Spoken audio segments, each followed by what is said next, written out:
Okay. I realize all of this is redundant. Hi everyone, I'm Carl, as you know, software engineer, you don't know that. I work at Pure Pro. I've been there for like 6 months or something like that. And true to form, I'm going to talk about testing. Apparently that's all we really do, these events. Can you move that like sharing the screen thing? That's sort of moving. Yeah, Nice. yes. Most recently worked at Catch down in Melbourne, so catch.com.au, if any of you know that, where I kind of formed a lot of opinions about testing, which you're all going to learn about. Why I'm talking about testing, I think that it really can make our jobs harder or easier. It's kind of up to us. Just because you have tests, it doesn't make your job easier. It's a lot of foot guns, which we're going to talk about. I think it's undervalued, maybe because there's so many foot guns in testing that we sometimes slow ourselves down. And there's no clear learning pathway. So for a lot of us, our software journey starts with manual testing as we learn to write code, and then you might get into some unit testing. A lot of people, they'll stop there. Maybe there's just so many options. Like from there, they kind of puts you off, or maybe you just really hated unit testing. Hopefully we can steer you in the right direction. But yeah, for basically after that, it looks like this. There's just all these different ideas, so many overlapping ideas, and people have different opinions on what isn't one of these things. But I want to kind of guide you through all of these different concepts in one go if I can. If you're already wanting to tune out and you just want to take something away, it's these things. I'm going to go into a little bit more detail, but basically we want to test the behavior, not the implementation. Test one thing, and the test should have one reason to change, and we should shift left when we're testing.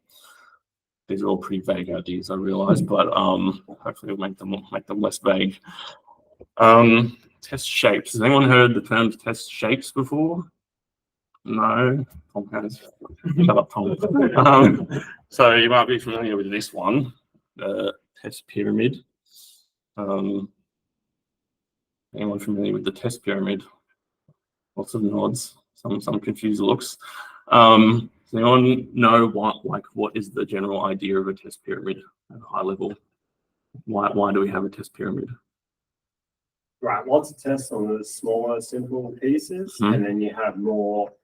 We have less tests that kind of cover more functionality at the higher level, like the UI, so your Cypress level or whatever. It's pretty good.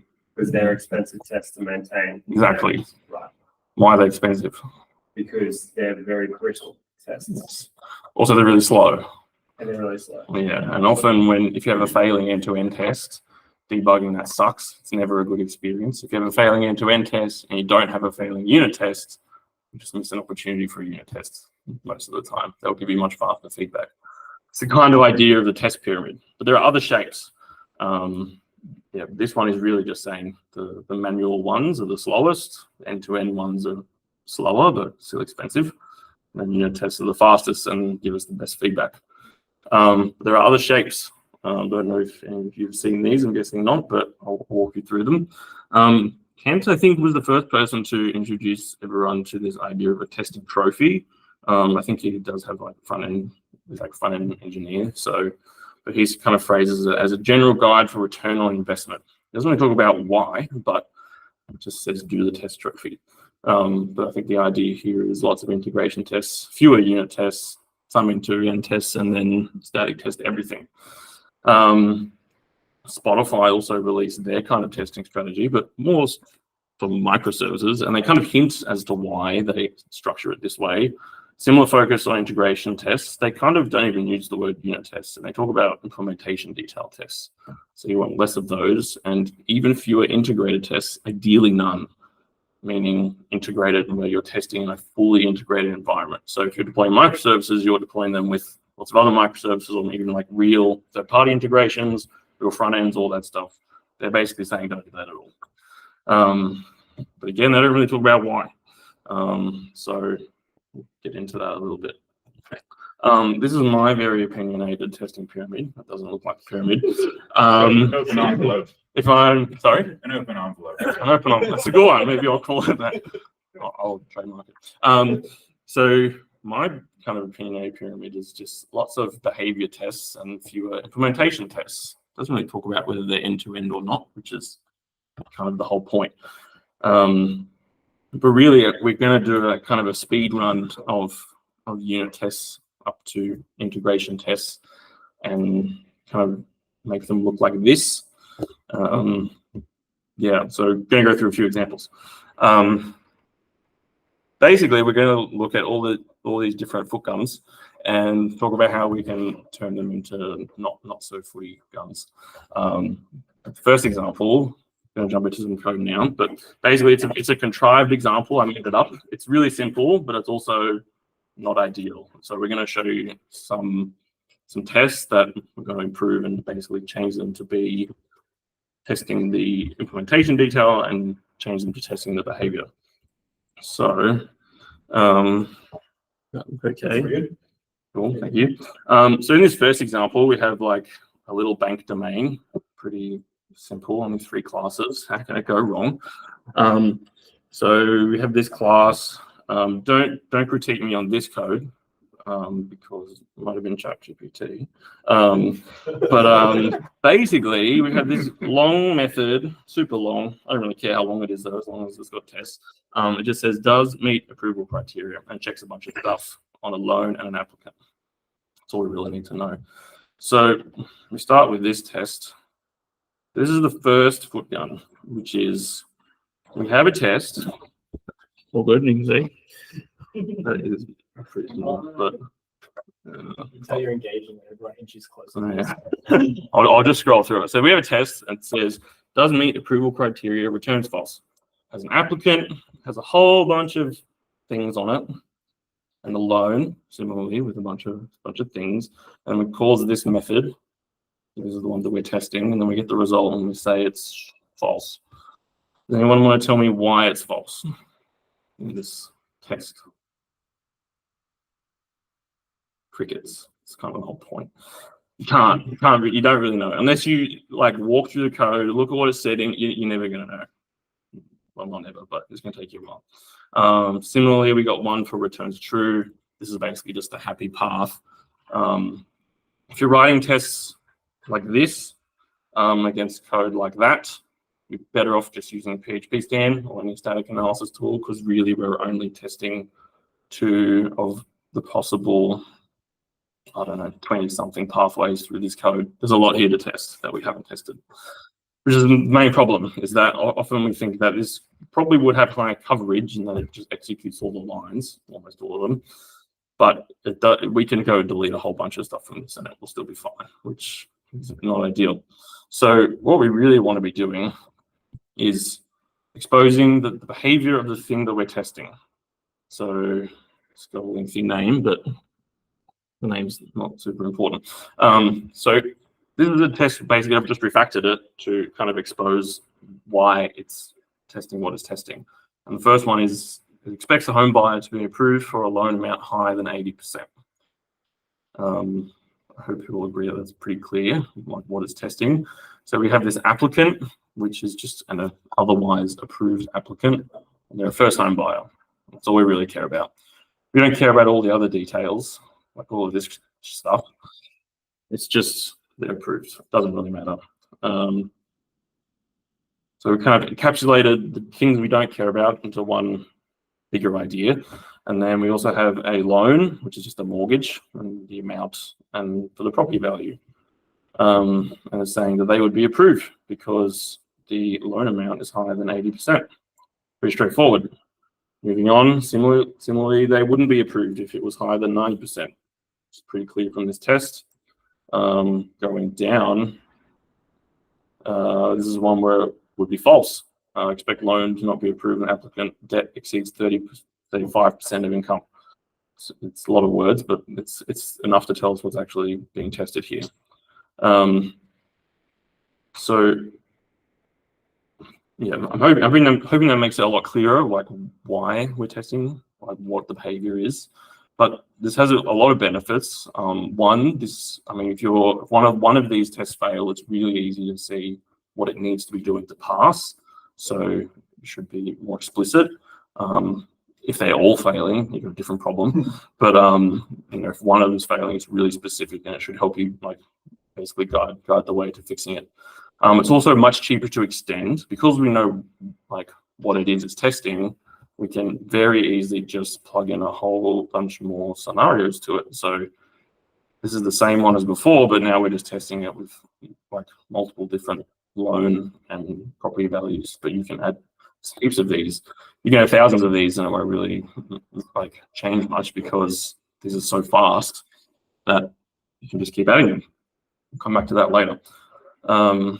So making the behavior clear. That's all I really want to get through to you from that one. So to recap, encapsulating the details that are not important, just trying to summarize them really. It's much cheaper to extend these and add new tests. It's clearer when it fails. We're testing one thing, and really because of that, it should have one reason to change. The next foot gun is testing the implementation instead of the interface. So we'll jump over to a different example now, but I really want to focus on where we're testing the implementation and why that actually harms us. So different domain. We've got a library class, which is really basic. We can loan a book. We have a library card and a book. Checks if it's expired, checks if the quantity is available, loans the book, and saves the loan with the due date. Really straightforward. Again, what could possibly go wrong? You can also get the loan. So maybe if we're returning the book or we just need to see when it's due, we can do that. But let's look at some tests. So where this can go wrong, here's a test that might look familiar to some of you. So we're loaning a book. Create a library card with the card number, a card holder, expiration date. We also have this book, which we're mocking, and we are, I think that's an ISBN, got a name, an author, some random number. And then we're saying we expect that the loan book to be called. So that's basically saying that when we loan it and it basically goes through the happy path, it calls the loan book method. That seems pretty innocent. And then similarly with the loan repository, we're saying when there's a save method called, we're asserting that the loan due date is in 2 weeks, and then also it's the same card and the same book. Also seemingly pretty innocent. But the problem here is that we are testing implementation detail. We are telling the code what to do, not what to solve. How we can change this to make it a lot simpler, borrowing some ideas from before, is focusing on testing like the public interface. Not ever looking inside to actually tell it what it should be doing. It's really just saying, what are the observable parts of this little system? And I'm going to test those. So here we have this library card, similar to before, where we just kind of wrap it up and we say, just give me a valid one. You don't really care who it's for. It's not important for the test. We have a book. Just give me a new one. Doesn't matter what it is, but it's got 10 in stock. That is important. And then when we loan it, we expect that the book to have 9 available. We're not really saying what methods it has to call. We can change that if we want, and we don't have to change this test. We could even, if we look at this, how it works, it's just saying the stock minus loaned. Maybe if we wanted to change it so that loaned is stored somewhere else or the stock is stored somewhere else, really we can just change that and we don't have to change the test because it doesn't really care what's happening under the hood. Really simple. But then we're also testing another thing, which is we're testing that the due date should be 2 weeks from now. So again, we're testing this library class. We're just saying loan the book, give me the loan, it should be 2 weeks from now. Again, we're just testing the public interface. So to summarize, we want to avoid testing the internal implementation. Again, that basically lets us change the code freely without worrying too much about the tests. And really this reduces the coupling between the test and the implementation. So it allows it to change freely. But these are contrived examples. They're really simple. I do acknowledge that. Our customers aren't calling methods. They're actually doing things. So how do we take this same idea and just apply it at a higher level? That's what we want to get into next. So need to come back to that. Same domain, but now we have a full Symfony application, which is just an API. doing the exact same thing. So we have a service, it's got the library. We have a couple of controllers. Maybe this is starting to look like real code. We can create a library book. So this is just taking some book request, creating the book, putting it in the database, and then just sending it back. We can also get the library book. Similar with a card, we can create a card. Really straightforward. Hopefully you'll get the idea of how that works. Create a book, create a card, do a loan. But we want to look at how the same kind of tests that people often start writing when they're looking at applications that are a bit bigger, and change those so they're testing the behavior as opposed to the implementation. So exhibit A, book controller test. So in this test, we are testing the create book. So this will just do an API request to that, basically that controller with everything we give it. So we're just creating the Hobbit, and then we're expecting that the response has what we expect in it. We're also checking that it's in the database, which is what it's doing after all. So that's pretty straightforward, similar to creating the card, same idea, just stick it in there and test that it's there. What these are not doing is testing these things working together. So if we look at this loan book test, it's saying, I'm trying to get this nice for you guys. All right. So it's just saying create a card, and it's going to put it in the database, and then it's going to create a book and put it in the database. It's going to loan it. It's going to test that the response has all these things in it. But then it's going to grab the repository and then also test that the loan is in the database. I guess this is what it is actually doing, and this is quite defensive in that we could, break the code and this would fail how we like it. The problem here is similar to what we were doing before, where we were mocking the repository and peering into the code, tell it what to do. This is the same idea. It's saying, telling it where to store it, which is in the database. We don't really need to do that. That's kind of the responsibility of the code and not the test. So how we can basically change this is we can wrap all those up into something that looks almost exactly like the test that we wrote before. Same amount of lines, and it's doing the same thing, but the interface just looks a little bit different. It's the same test. It's saying when I have a library card that's valid, and I have a book with 10 in stock, when I loan the book for this card number, for that ISBN, and I want to see how much stock is left, it says 9. But what we've done here is the same as what we've just done before. We've just encapsulated all the stuff we don't care about, so we can test the things we do care about. Just to show you what that looks like. I'm not saying, by the way, you have to do it exactly this way. This is just the interface I decided to make. There are many different patterns for this, which I will come back to. But in this example, we have this card builder thing, which we just pass the whole test case into. And then we kind of build it, and then we sort of commit it by creating it, which just makes a post request with everything I've told it to. So if we go back and we look at the book, it's the same idea. We say, give me any book. It's going to create some fake things that I don't really care about. And then when I call the create method, it's just going to make a post request to our app. But we don't care about these details. We're testing the behavior, not the actual details of what it's doing. Here. Same with the due date tests. It's exactly the same. But we're actually testing this almost end-to-end, if you will. So this is using a real database. Booting up the actual Symfony app, testing the public interface, which is the API of our application. So really straightforward. So this probably means we can actually just go and delete all these implementation tests. If you wanted to go in a bit deeper, you could actually repurpose these to maybe contract tests, where you're actually just saying, oh, I expect the response payload to look like this to match my front end.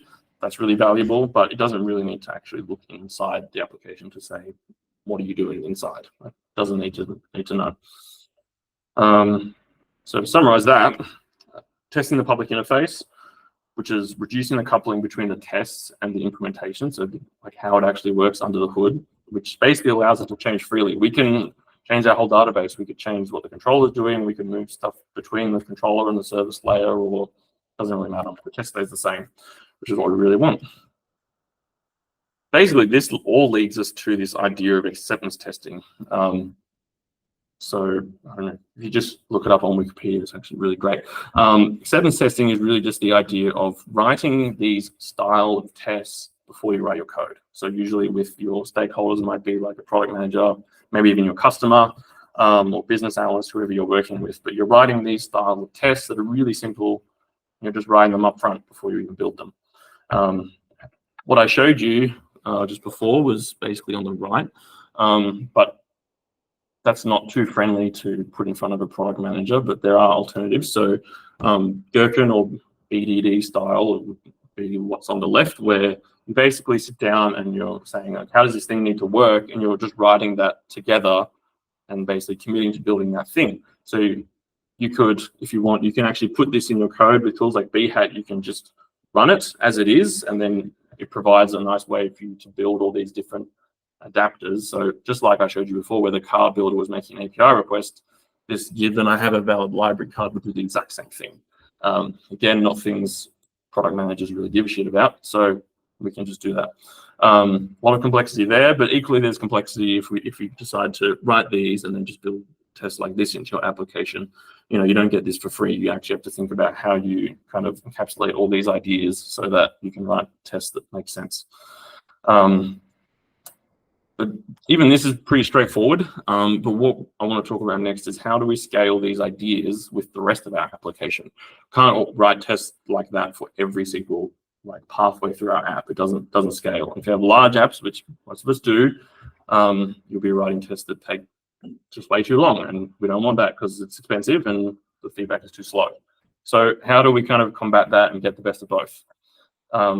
Really, it's just the same idea at different levels. You saw that example before where I had that like unit test, which was just a very fast test that tests the behavior, and then the same thing at the API level. Really, you should just be doing both.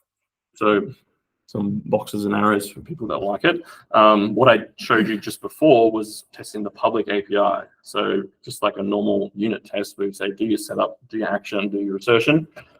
That's what we were doing. We were saying, just test the public API with the full backend. It's got an API layer, it's got a service layer, it's got a database, probably a cache, file storage if you really want. But really it's saying, here's the real thing, and I'm going to run my tests against the real thing. With these, you can run these anywhere. You can run these in production if you want to, if you're brave enough, or if you're standing up a new stack, you can run them. If you're just booting, maybe you want to set up a new local environment and see if it works, you can run these. However, that doesn't always work. So sometimes you might want to go a layer lower where you can inject different things into your application. The most common is time traveling in your tests. So say in your setup, you're saying something happened 2 years ago. Can't really do that at the public like interface of your app because you can't just tell it what the time is. That breaks security. So you want to be able to like inject different things. That's what this is for. So this is more like gray box testing, where you're doing your test might look exactly the same, but you're just not testing the public API. You're testing like a service layer of your application. But again, you should really just lean on this when you have the need. The next, this is kind of similar to what I showed you earlier, which was this is just testing some classes working together without any sort of database or anything like that. So with tools like BHAT, like I mentioned before, you can actually write them so that you can basically just pass in little arguments that say, run this in the public API, or run this with a service layer, or run this with a service layer, but mock out the whole like persistence layer. Very doable. Yeah, the other thing worth mentioning here is probably a whole another 20-minute talk, but if you want to like learn about this, looking up basically hexagonal architectures or ports and adapters is where you want to go. So basically where you have adapters for your database layer. So just being able to say, instead of using like a real database, just use this class, which is just storing things in memory. That's really how simple it is. So to kind of go back to my envelope shape, this is what it is. You want enough of the things on the left, which are black box tests, and you want shitloads of things on the right. But these are all behavioral tests. You might have some implementation detail tests in there when you really need it, but this is the envelope that I showed you before. Yeah, so some of those, which are implementation tests, so you might want to, again, like mock things like what's providing your time. So if you want to time travel, and ideally you want none of these things on the right, which is what I showed you where we were just making an API request and then testing what's inside the database. You don't need to do that. What you could do if you want to do contract testing for them to be really fast is you can basically mock everything below your API layer down. So these would be really fast, but basically your setup would just tell the API what it's going to return. The API will return it, and then you'll just test that the types match. So that's when that can be valuable.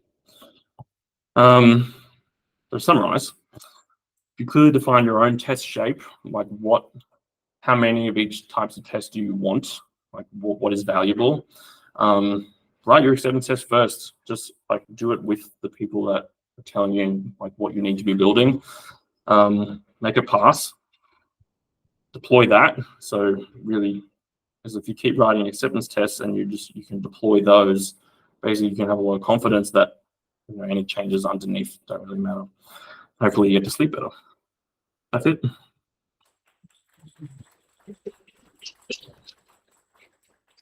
We'll do questions now. Or on the break. Peter's having a run. Waiting for the buzzer. Should have picked the pieces up when you were. So credit says credit card still works.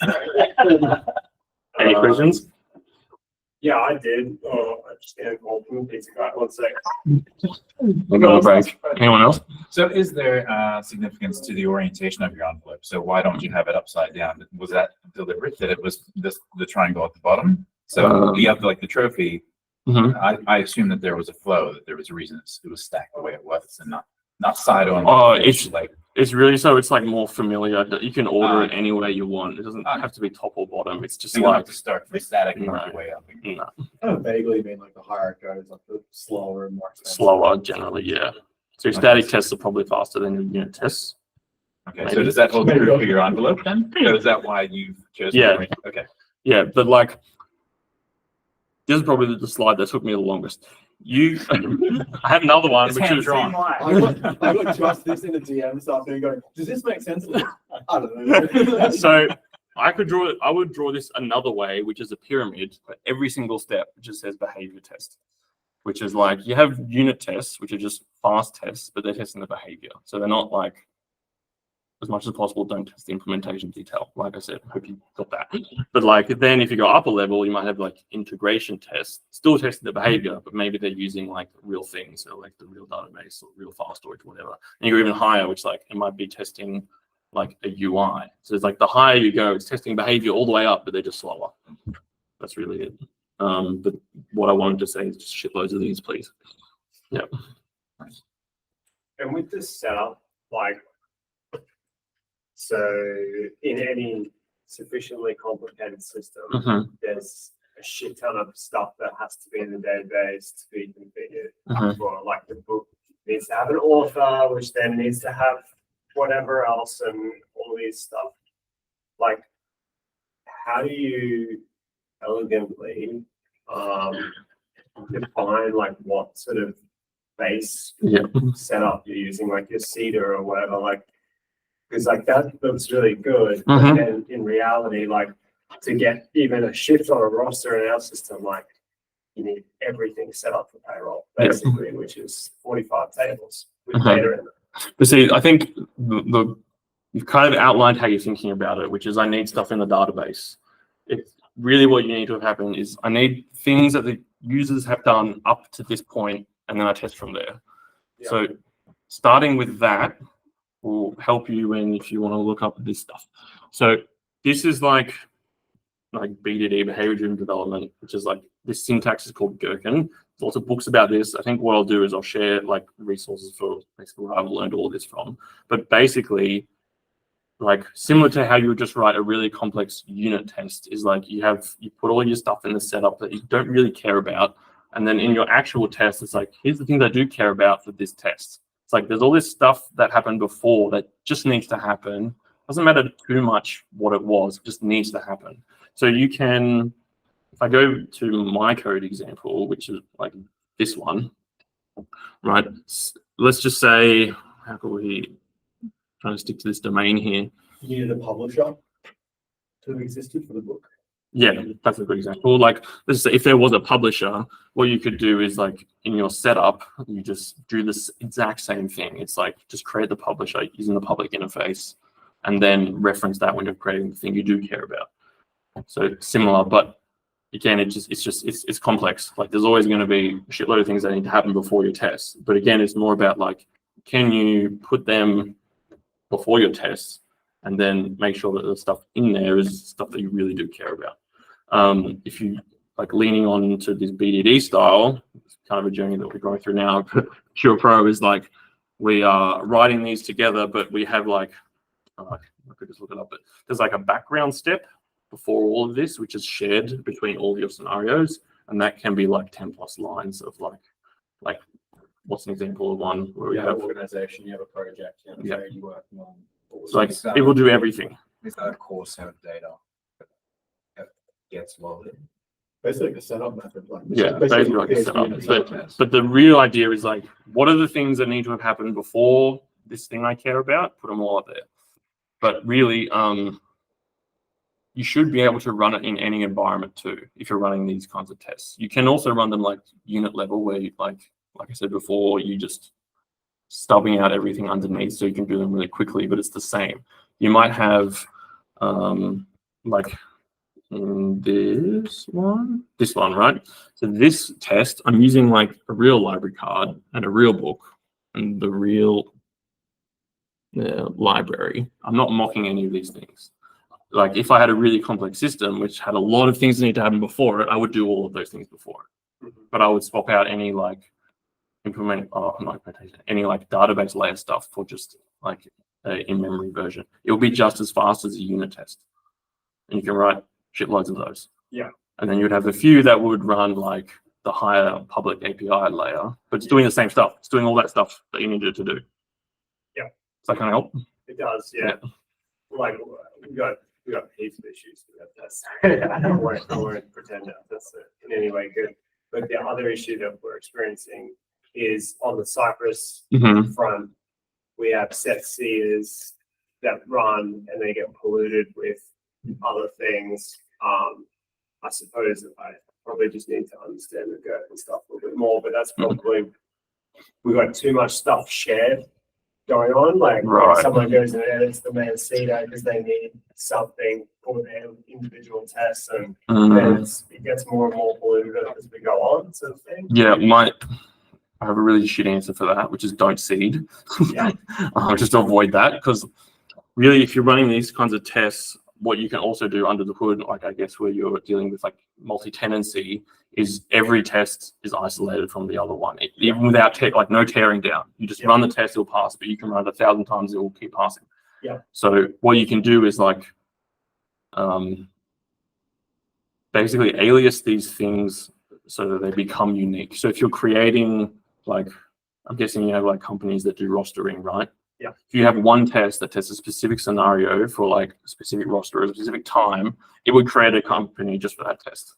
Yeah. And then if you have another one that's slightly different, it will create a new company just for that test. Like just isolate them completely. Yeah. Yeah. Easy in theory. Easy in It theory. might be interesting when we go to the single tenant database design talk as well. Might be, yep. No, that's really cool. Yeah. Yeah. Yeah, it all sounds really good in theory, but just remember our system is old as fuck. This can actually help because if you're doing like public interface style testing, I guess the challenge is like testing all the stuff that already exists. That's like completely different. But if you're building new things on top, often it's a good place to start. It's like starting with testing the public interface, do everything you're doing before to get it up to that point, but then try to just stick to testing the public interface. Yeah. Any more questions?